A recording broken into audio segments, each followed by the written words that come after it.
Una serie que hemos incorporado un poco desprendida de la serie de parábolas y es sobre la oración, entendiendo que nuestra tradición cultural ve la oración como una forma de distanciamiento y de rito religioso, mientras que la palabra de Dios señala la oración como la oportunidad que nos es dada de tocar el trono de la gracia y de cultivarnos y crecer en el Señor Jesucristo, en la presencia y el secreto con Dios. Estamos aprendiendo tanto y también para terminar este año que hemos dispuesto a aprender más de oración, motivarnos y quitar la venda de nuestros ojos para entender que esto es la actividad más importante de un cristiano, la oración. Hebreos capítulo 4, verso 11 al verso 16. Esforcémonos pues en entrar en ese reposo, para que nadie caiga al seguir aquel ejemplo de desobediencia. Ciertamente, la palabra de Dios es viva y poderosa, y más cortante que cualquier espada de dos filos. Penetra hasta lo más profundo del alma y del espíritu, hasta la médula de los huesos, y juzga los pensamientos y las intenciones del corazón. Ninguna cosa creada escapa a la vista de Dios. Todo está al descubierto, expuesto a los ojos de aquel a quien hemos de rendir cuentas. Por lo tanto, ya que en Jesús, el Hijo de Dios, tenemos un gran sumo sacerdote que ha atravesado los cielos, aferrémonos a la fe que profesamos, porque no tenemos un sumo sacerdote incapaz de compadecerse de nuestras debilidades, sino uno que ha sido tentado en todo, de la misma manera que nosotros, aunque sin pecado. Así que acerquémonos confiadamente al trono de la gracia para recibir misericordia y hallar la gracia que nos ayude en el momento que más la necesitamos. En vista de que es un texto breve, vamos a leerlo una vez más. Les voy a pedir que pongan especial atención a tres palabras. La primera palabra es reposo. La segunda palabra es espada. Y la tercera palabra es trono. Reposo, espada y trono. Por favor, presten atención en una segunda lectura a esas tres palabras. Esforcémonos. Esforcémonos pues por entrar en ese reposo, para que nadie caiga al seguir aquel ejemplo de desobediencia. Ciertamente la palabra de Dios es viva y poderosa y más cortante que cualquier espada de dos filos. Penetra hasta lo más profundo del alma y del espíritu, hasta la médula de los huesos, y juzga los pensamientos y las intenciones del corazón. Ninguna cosa creada escapa a la vista de Dios. Todo está al descubierto, expuesto a los ojos de aquel a quien hemos de rendir cuentas. Por lo tanto, ya que en Jesús, el Hijo de Dios, tenemos un gran sumo sacerdote que ha atravesado los cielos, aferrémonos a la fe que profesamos, porque no tenemos un sumo sacerdote incapaz de compadecerse de nuestras debilidades, sino uno que ha sido tentado en todo de la misma manera que nosotros, aunque sin pecado. Así que acerquémonos confiadamente al trono de la gracia, para recibir misericordia y hallar gracia que nos ayude en el momento que más la necesitamos. Esta es la palabra del Señor. Oremos. Señor, gracias por esta mañana, por ayudarnos a interpretar tu palabra como personas y como comunidad. Háblanos al corazón, por favor. Nuestra alma necesita el reposo al que solo nos puede llevar tu palabra, el reposo del trono de Dios. Enséñanos, por favor, a orar. Así como los discípulos que no te pidieron enséñanos a hacer milagros, ni enséñanos a que nos sigan multitudes, ni siquiera te pidieron enséñanos a enseñar, pero te pidieron con insistencia, enséñanos a orar. El discipulado de la oración, la escuela misma de la intimidad con Dios, enséñanosla Te lo pedimos en el nombre de Jesús nuestro Señor. Amén. Introducción. Para la introducción quiero decir que parece que los cristianos somos gente que no reposa.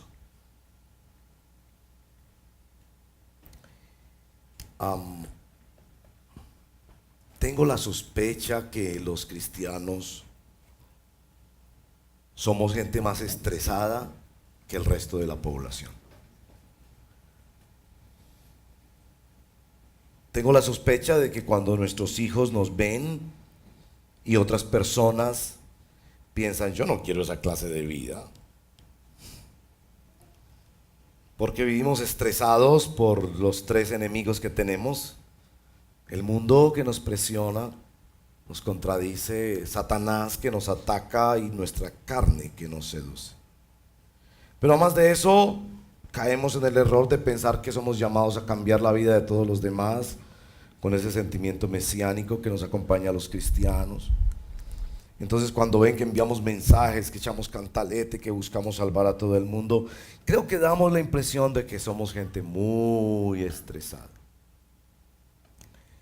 Nuestro texto está hablándonos del reposo y confrontando el pecado de no reposar. De hecho, hay un libro que se llama así: Cuando descanso me siento culpable,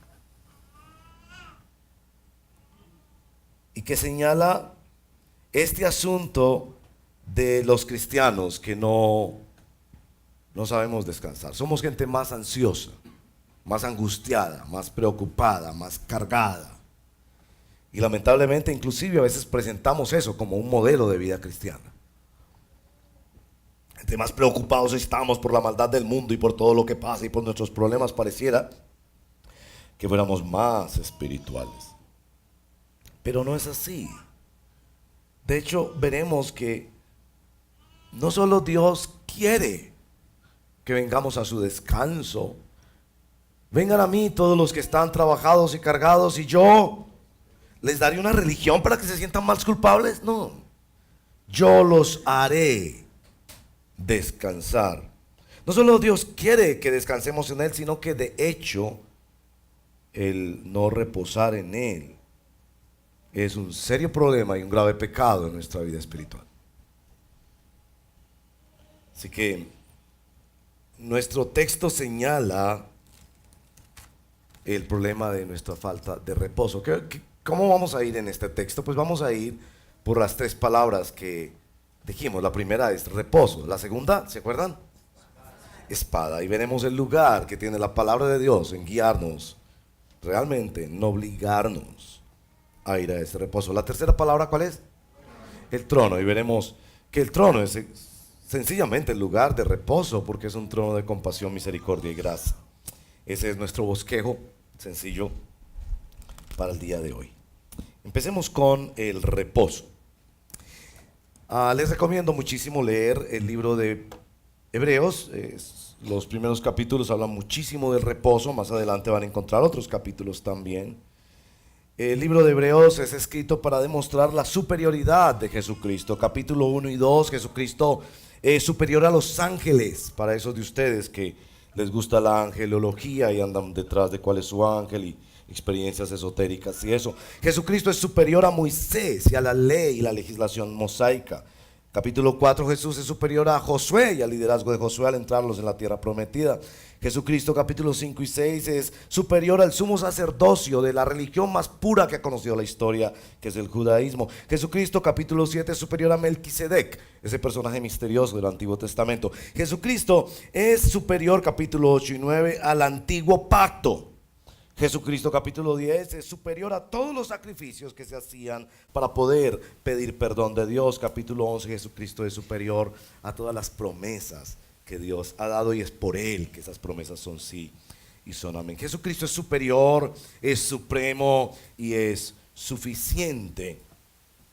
En el capítulo 1, 2 y 3 se habla de tres reposos que se describen en la palabra de Dios. El primer reposo es el reposo de la creación. Dios descansó el séptimo día. Es importante decir, Dios no descansó porque estaba cansado. El reposo del séptimo día para Dios era el reposo de la satisfacción. Vio que todo era bueno. El segundo reposo es el reposo de la criatura. En los 10 mandamientos, Dios ordena uno de 7. Que toda su creación descanse uno de 7. Es uno de los mandamientos más desobedecidos hoy en día por toda la humanidad. Ustedes que están jóvenes no recordarán, pero antes del año 90, ustedes no habían nacido en esta ciudad, había ningún almacén abría los domingos. Los domingos no se podía comerciar, no había nada abierto los domingos. De hecho, ni siquiera se jugaba fútbol los domingos. A propósito, los partidos eran los sábados. Y eso era parte de la tradición y la influencia de la tradición judeocristiana, que Dios ordenó que toda la creación descansara uno de 7.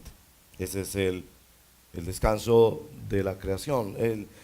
Y también está el descanso, el reposo de Canaán. Es el reposo que este gran líder de Israel, Josué, llevó al pueblo de Dios. Algunos desobedecieron y no entraron en ese reposo, pero otros sí, el reposo de Canaán.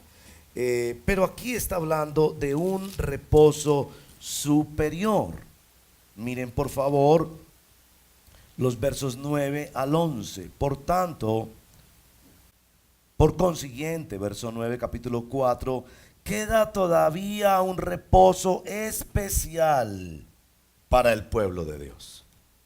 ¿A qué reposo se refiere? Se refiere al reposo ganado por nuestro Señor Jesucristo. Y por eso el verso 11 comienza nuestro texto: esforcémonos por entrar en ese reposo, para que nadie caiga en el ejemplo de desobediencia en el que cayó el pueblo de Israel. Aquí necesitamos enfatizar esto del reposo. El Señor Jesucristo, cuando viene a nuestra vida, viene a traer paz, descanso y reposo. ¿Reposas tú en Él? ¿Descansas tú en el Señor Jesucristo? Yo, francamente se los digo, al leer esta escritura, yo siento la convicción del Espíritu Santo que me dice: tu ansiedad, tu angustia, tu afán, tu exceso permanente de preocupación es un pecado que le da la espalda a la suficiencia de la obra y de la persona del Señor Jesucristo. Como quien tuviera la despensa llena y está preocupado pensando: ¿y qué voy a comer mañana? Es claro que nuestro texto señala como causante del estrés no las tendencias contemporáneas o lo que piensa la gente o el exceso de activismo. Señala particularmente dos factores. El primer factor es el no atender a la palabra de Dios. Y ahí llegamos a nuestra segunda palabra en nuestro bosquejo: la espada. El verso número 12 describe a la palabra de Dios como una espada aguda de 2 filos. Y necesitamos entender un poquito el trasfondo de esto de la espada de 2 filos. A los que les interesa la historia sabrán que la historia es muy marcada por los fenómenos de la guerra y de la carrera armamentista de diferentes potencias. Las espadas y las armas de guerra dependen mucho en su diseño de para qué fueron usadas y cuáles eran los objetivos. A veces nosotros tomamos esto de la espada de 2 filos de una forma muy romántica, francamente. Algunos predicadores decimos: hay 2 características de la palabra de Dios. Y cuando dice aquí espada de doble filo, se refiere particularmente en que en la carrera armamentista del Imperio Romano se inventaron diferentes armas de guerra, en particular la espada de 2 filos, que se empuñaba para enfrentarse un guerrero a otro. Era una espada que estaba diseñada para destruir, para ir de frente directamente al corazón, para que con una sola estocada se destruyera por completo al contrincante. Así que cuando se nos dice que la palabra de Dios Es viva y poderosa, verso 12, y más cortante que cualquier espada de dos filos. Debería asustarnos, porque esta espada penetra hasta lo más profundo del alma y del espíritu. Y quiere el Señor que cuando tú abres la palabra de Dios o escuchas a un siervo imperfecto como este, pero que predica la palabra de Dios, tú sientas que una espada viene contra ti, porque la Biblia en primer lugar es escrita contra nosotros. Por eso citamos con frecuencia a las palabras de Lutero, que decía que el evangelio tiene que ser primero amargo para poder ser dulce. Quizás ahí está la razón por la que no has podido captar el evangelio. Piensas que el evangelio en primer lugar viene como comité de aplausos, o a decirte que tú eres capaz de hacer algunas cosas y cumplir unos principios. No, la palabra de Dios viene a derrotarte, a mostrarte que eres incapaz de salvarte a ti mismo, aunque tengas una gran carrera profesional, un gran cuerpo y físico o unas grandes obras morales. Viene a decirte: no, estás condenado, y te lleva al extremo y te pone en el rincón, de tal manera que solo puedas pedir piedad y misericordia de parte de Dios. Esta es la espada de dos filos. En los capítulos anteriores varias veces se les repite, capítulo 3, verso 8, no endurezcan el corazón. Capítulo 3, verso 15, no endurezcan el corazón. Capítulo 4, verso 7, no endurezcan el corazón. Esta tiene que ser espada que penetra contra nosotros, porque nuestra tendencia es a endurecer nuestro corazón, como lo hizo el pueblo en el Antiguo Testamento. Se llama desobediencia, pero se llama especialmente incredulidad. Y se cita el Salmo 95 para decir que fue en esa ocasión en que el pueblo pensó que Dios no era capaz. Habían recibido promesas de Dios. Dios había comprometido su nombre con ellos, pero un día tuvieron sed y pensaron que Dios no iba a ser capaz y que los había llevado al desierto a morir. ¿Yo para qué tomé esta decisión? ¿Yo para qué sigo a Jesucristo? ¿Yo para qué si he esperado y no ha ocurrido lo que yo anhelo? Eso es incredulidad contra la suficiencia de nuestro Señor Jesucristo. Nosotros seguimos a un ser que se presentó en la historia, Dios y hombre, que se hizo hombre, vivió una vida pura y recta, murió en la cruz para perdonar nuestros pecados, resucitó al tercer día para darnos el Espíritu Santo que guía y fortalece nuestras vidas. Él cumplirá todas sus promesas, pero cuando viene esa espada tiene que derrotarnos. Había dos aspectos en los que necesitaba derrotar a los lectores de Hebreos, los primeros lectores de Hebreos, hasta este punto, porque más adelante va a derrotar otros aspectos en su cosmovisión y en su entendimiento de la fe. Lo primero seguramente tenía que ver con esto de los ángeles. En el capítulo 1 es muy enfático diciendo: Jesucristo es superior a cualquier otro líder, inclusive a cualquier otro ser que se haya presentado en la historia y que manifieste algún poder. Él es superior a los ángeles. Parece que en medio de cristianos judíos había cierto interés por lo esotérico, había cierto cultivo de la superstición, y eso ha caminado y camina todavía en la iglesia cristiana. Hay ciertos lugares, hay ciertas experiencias, hay ciertas cosas donde hay más contacto con poder, y aquí está diciendo la palabra de Dios: Él es superior. Capítulo 2, 3, el tema de Moisés y de la ley, pensar que el cristianismo es una lista de deberes que se cumplen para poder hacer un trueque con Dios. Señor, yo cumplí, ahora tú cumples. Y no es así. Eso se llama autojusticia. Veíamos la semana pasada, a propósito, si quieres entender más de eso, escucha lo que dijimos la semana pasada, porque al escuchar las conversaciones durante esta semana, me he dado la impresión que necesitamos ahondar mucho más, y que esto encontró mucha inquietud en nosotros cuando estábamos dándonos cuenta que todos luchamos con autojusticia, con aquello de salvarnos, de reivindicarnos, de darle sentido a nuestra vida, alguna clase de peso, y como la palabra de Dios viene a decirnos que eso es un camino imposible, que hay otra justicia de Dios para nuestra salvación. Bueno, esta espada nos obliga a ir a, ¿cuál es la tercera palabra? Al trono. La espada nos obliga a ir al trono. es la palabra de Dios la que nos obliga a ir a pedir misericordia ante el trono de Dios, a pedir compasión y gracia que solo puede ser hallada en ese trono. Ahora acompáñenme para entender un poquito lo que es esto del trono que aparece allí en el verso 16. ¿A qué trono se refiere? En la Biblia es claro que Dios tiene un trono, que es un trono sempiterno, es un trono que no cambia y que tiene predominio y que es soberano, que Dios tiene un trono, que ante ese trono hemos de dar cuentas todos nosotros, que está establecido que el ser humano muera y se presente ante el trono de la justicia de Dios. Nuestro entendimiento de trono tiene que ser corregido en varios aspectos. El primer aspecto del trono que debemos corregir es que es un encuentro con la persona de Dios, no es un encuentro con las leyes de Dios.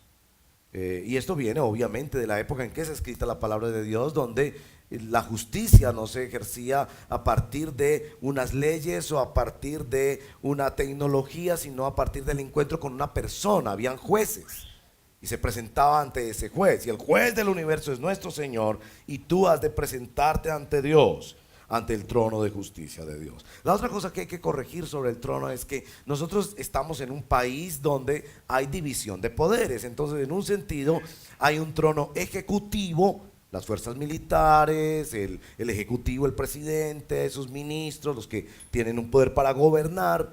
Hay un trono judicial, están los magistrados y las cortes donde se hace justicia, esperamos, donde se dictan sentencias. Y hay otro trono que es uno legislativo, donde unas personas hacen leyes para aplicarlas a toda la sociedad. Varios problemas con eso. El primero es que nosotros pensamos que escogemos esas personas. Entonces, en nuestra mente está la idea de que nosotros escogemos si somos juzgados por Dios o no. Escogemos si Dios existe o no. Escogemos si esto es verdad o no. Y en segundo lugar está el error de pensar que eso está dividido. Entonces es ante Dios para unas cosas y ante otras cosas para otras cosas. La idea de trono en la Biblia es que el trono, si me permiten, junta esas tres dimensiones de la autoridad, de la verdad, del poder y del juicio. Es un solo trono. Ahora, si vemos ese trono, nosotros tendríamos bastante temor de enfrentar ese trono, porque es el trono de la santidad, ante el cual Isaías, cuando tuvo la visión de los querubines y de Dios, dijo: ay de mí, soy hombre muerto, porque aún en mis solas palabras veo mi pecado. Pero este trono, noten, es un trono, verso 15, de compasión, es un trono de misericordia y es un trono de gracia. Y es un trono al cual acudimos nosotros. ¿Por qué acudimos nosotros a ese trono? Verso 14, porque se ha presentado Jesús, el Hijo de Dios, gran sumo sacerdote que atravesó el cielo. Entonces este es un sumo sacerdote que ha venido de parte de Dios, no es un sumo sacerdote que nosotros escogimos o que nosotros creamos en una religión. Verso 15, pero es un sumo sacerdote que por haber sido hombre y haber vivido nuestras tentaciones sin pecado, puede compadecerse de nosotros. Yo quiero que piensen bien en la lógica de nuestro texto. Primero, el texto confronta nuestra lucha con la ansiedad, la angustia y la falta de reposo. Después, el texto nos muestra que la palabra de Dios es una espada que nos obliga por su revelación, por el poder de vernos a nosotros mismos en la palabra de Dios y entender nuestro pecado, nos obliga a ir a un trono, que ese trono cambió de ser un trono de justicia y de juicio a ser un trono de compasión, misericordia y gracia. Y que ese trono se convierte para nosotros en el acceso, en la oración que puede tocar precisamente la compasión, la misericordia y la gracia de Dios. Así que no solo nos regaña porque no descansamos, sino que nos instiga, nos obliga, nos constriñe por la palabra de Dios a que no vamos a encontrar reposo en nuestras vidas hasta que no lo encontremos en el lugar de la oración. ¿Oras tú a Dios? Ahora, ¿con base en qué oras tú a Dios? con base en una idea vaga que tienes de que Dios debe ser un anciano bueno que solo puede hacer bondad y amor para la gente? ¿O con base en la idea de que hay un Dios justo en el universo que por su buena voluntad y por su misericordia cambió el trono de juicio en un trono de compasión, misericordia y gracia para aquellos que se adhieren, como dice el verso número 14, que se aferran a la fe que profesan en Jesús, que se esfuerzan en buscar ese reposo.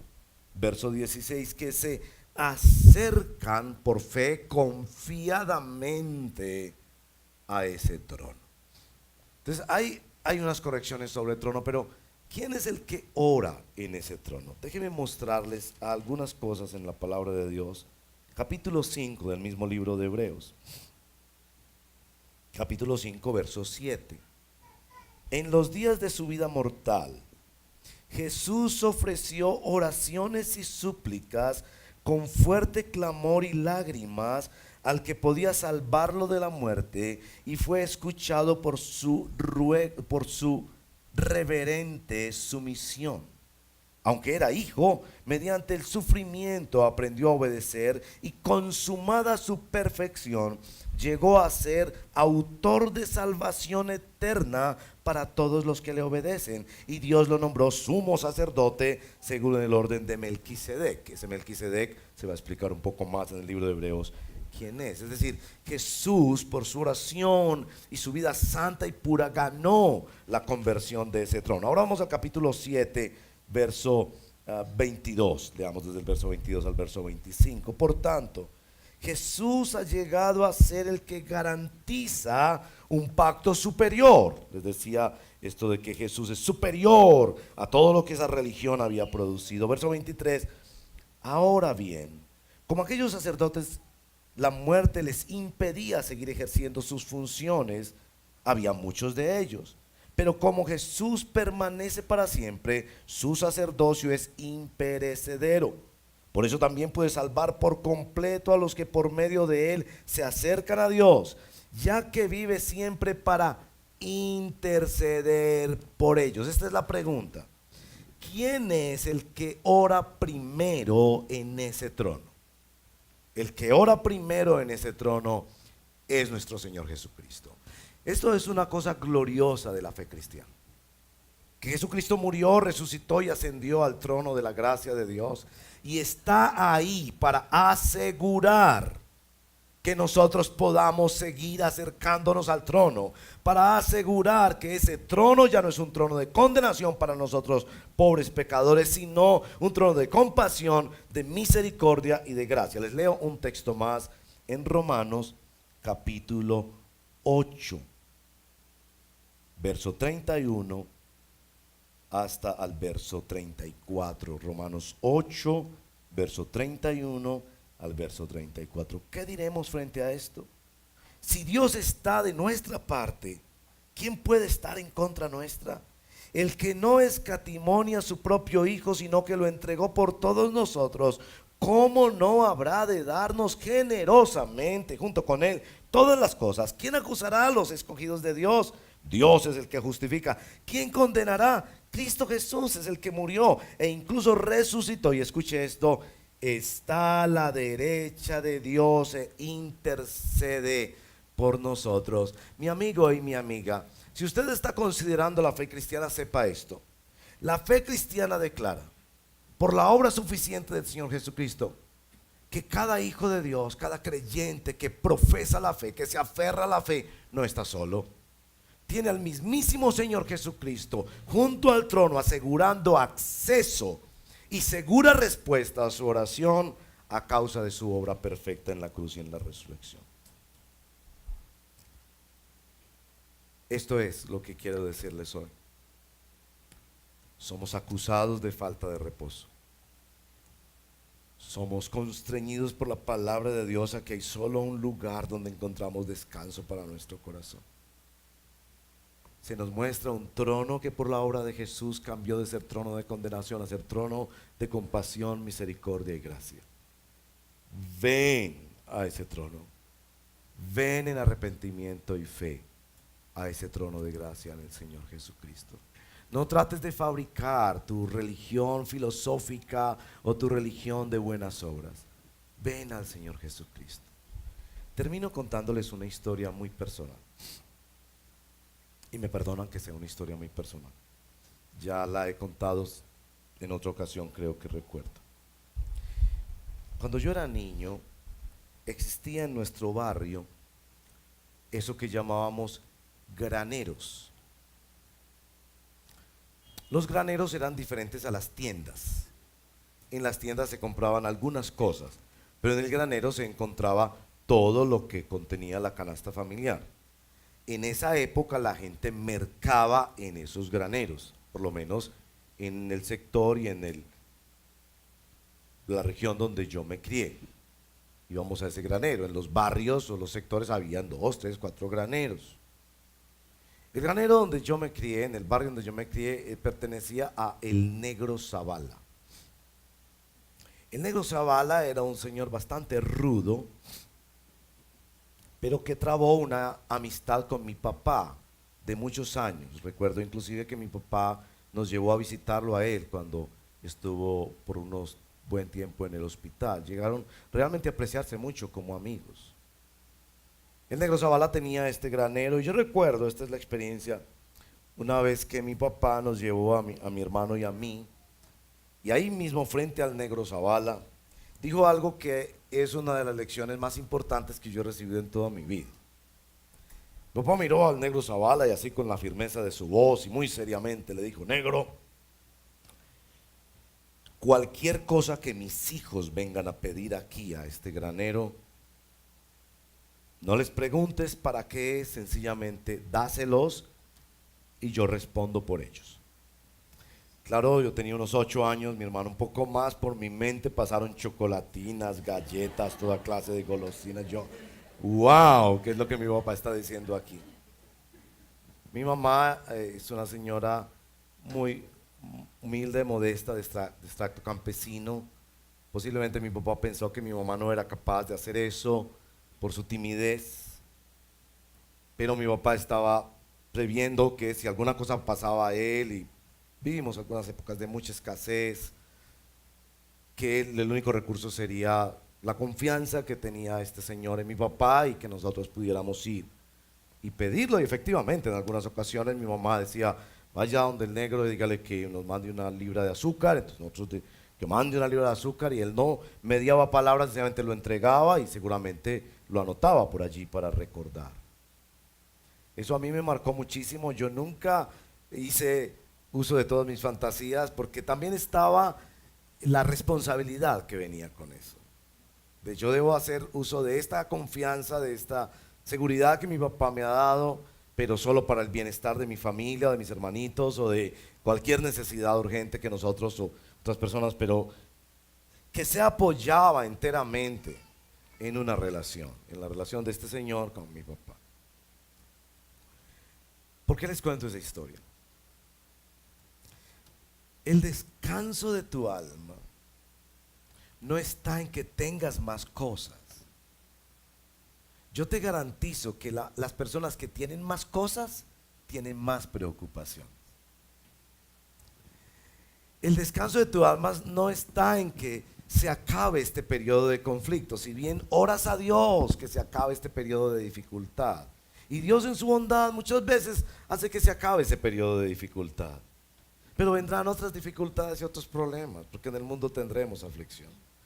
El descanso que tu alma necesita está en la oración, pero no en la oración apoyada en tus afectos religiosos, no como una terapia religiosa, sino como quien se aferra a la fe del Señor Jesucristo, que murió y resucitó por ti, y que ha abierto los cielos y ha cambiado el trono para que puedas entrar al trono todos los días, en todo momento, porque es trono de compasión, de misericordia y de gracia. Es trono de compasión para los que hemos pecado. Es trono de misericordia para los que merecemos consecuencias por nuestros pecados. Es trono de gracia para los que no nos sentimos capaces de avanzar en esta vida. Ven al trono. Ven en arrepentimiento y fe. Ven todos los días. No vivas de una oración cada 8 días. Tu alma está hambrienta. No dejes aguantar hambre a tu espíritu. Lo entretienes en tantas cosas. Ora al Señor. Ora en el nombre del Señor Jesucristo. Ora en la noche. Ora en la mañana. Ora en la tarde. Porque lo que tú más necesitas en tu vida es tocar el trono que era trono de condenación y se ha convertido en trono de misericordia, de compasión y de gracia para ti. Tócalo en el nombre del Señor Jesucristo, quien ha dicho: yo pago por él. Toca el trono de la gracia. No vivas de tu autojusticia y de tus realizaciones personales. No vivas de los sueños y los proyectos que tienes. Vive del trono. Acércate al trono. Aférrate al trono. Esfuérzate por entrar al reposo que solo da el trono de la gracia.